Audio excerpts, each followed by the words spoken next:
right, so what is growing on? You guys ready to see this ecological landscape transformation we're starting today in Dunedin? We're about the first week in July, about a day away from a hurricane. Probably won't be able to work here tomorrow, but got a pretty tight space. I ended up bringing a mini excavator. I've got some hard plastic plates I actually borrowed from my neighbor. They use these for turning these little mini X's around in tight backyards, so you're not taking all that grass out with you. So I got the Kubota here.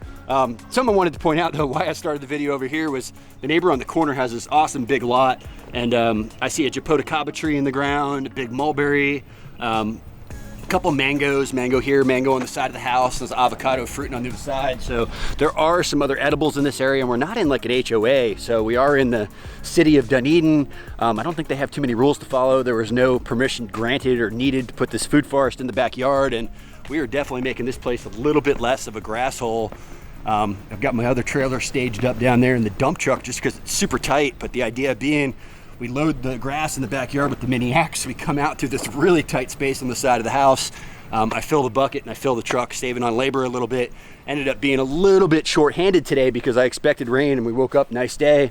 Couldn't sit around. We're kind of done with all the hurricane preparations around the farm, so wanted to get started on this project. But you guys can see how tight it is just heading into the backyard.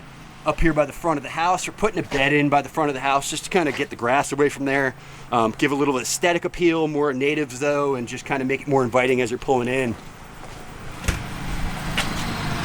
Hey man, how are you? I like that shirt. Whoa, whoa, whoa! Can I get a pound dirt? I love it, man. Thank you, sir. Thank you. See the black bamboo. Oh, Suriname cherries.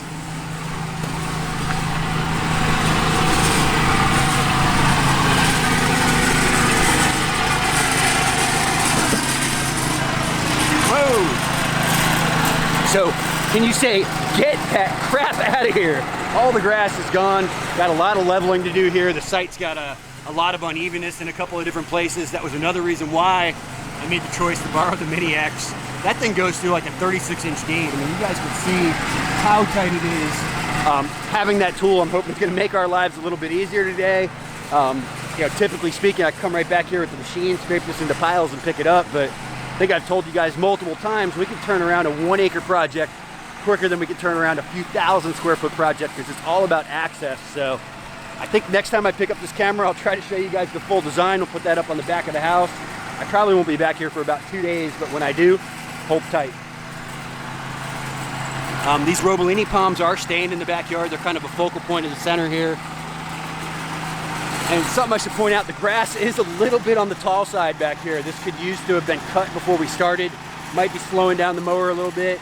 We're getting through it, but it definitely helps if you have that grass cut right before we get there. I do a lot of these projects, come out, consult, design, get it scheduled, and then the client almost kind of you know, thinks that they don't have to do any more maintenance. And just know that that maintenance is key to making our lives easier when we get out. So keeping the grass cut, and I'm sure this grass was actually cut last week.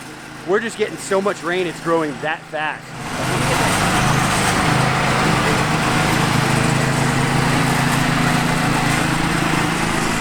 Here's one of those pads. Trying to just take it easy on the pavers coming in and out of here. Woo.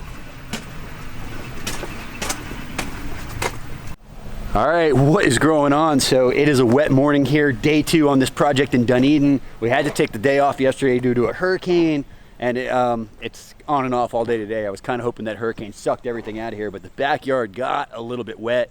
See, I got some water on my lens. I'm gonna try to clean that for you guys. Whoa.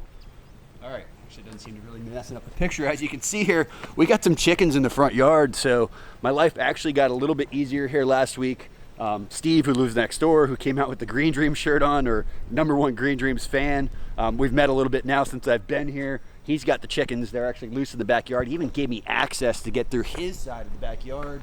He ended up taking down a couple of fence panels, but you know, so I could get the Kubota back there. But with that being said, even with those fence panels down, the backyard's way too soft. I believe there's an artesian water source here, an old well. Something's going on in the backyard. I deal with a lot of Florida soil, and I've never seen anything like the soil conditions I'm dealing with here. It was like soup. It all of a sudden started getting really, really wet. And being in the sandy area this close to the coast, that is definitely not normal. I'll show you guys that. You want to go into the backyard? I'm gonna try to wipe this for you real quick. Hold tight. So we hauled 2 loads of grass out of here. the other day, and today I'll probably get about a half a load of grass, maybe a half a load of brush. We're cleaning up some robollinis, some trees, doing some grading, and it is quite messy back here. It definitely has to get messy before it gets pretty though. So as you can see, most of the grass is gone. There's that new access point. And this spot right here was extremely squishy. And this spot here, we didn't have water sitting until we actually got, you know, the rains from the hurricane. They said we had about 5 inches last night. So I won't be putting any machines on this today. We're just kind of working on the property line, getting some, you know, small palm suckers out of there, cleaning up the Brazilian pepper. Gonna probably clean up the oak a little bit. We'll go around and spot pick up the rest of this grass, clean up these robollinis, maybe work on this wood line a little bit over here, and a little bit more grade. And I'm probably gonna give this site about 3 days to dry out and get back here Monday and start planting. So maybe some drone action if the weather lightens up for us today, but for the most part, probably gonna have to put the camera down. It is wet, so hold tight for this one. Whoa! So talk about a wet mess. This is gonna be a to be continued. The tropical storm kicked our butt here. I definitely got my boots on today. You guys can see we're just kind of tearing this place up, so I'm gonna have to stay away for a few days. This has been the problem with the last couple of projects here. Middle of summer can be quite challenging, so as you can see, maybe I should bring the kayak back with me, a little kayak video back here. So if you guys are excited to see this transformation, be sure to hit that like button. If you haven't subscribed yet, you know, if you hit that bell, it'll notify you every time I upload a new video. Most importantly, get out there and pound mud, pound dirt.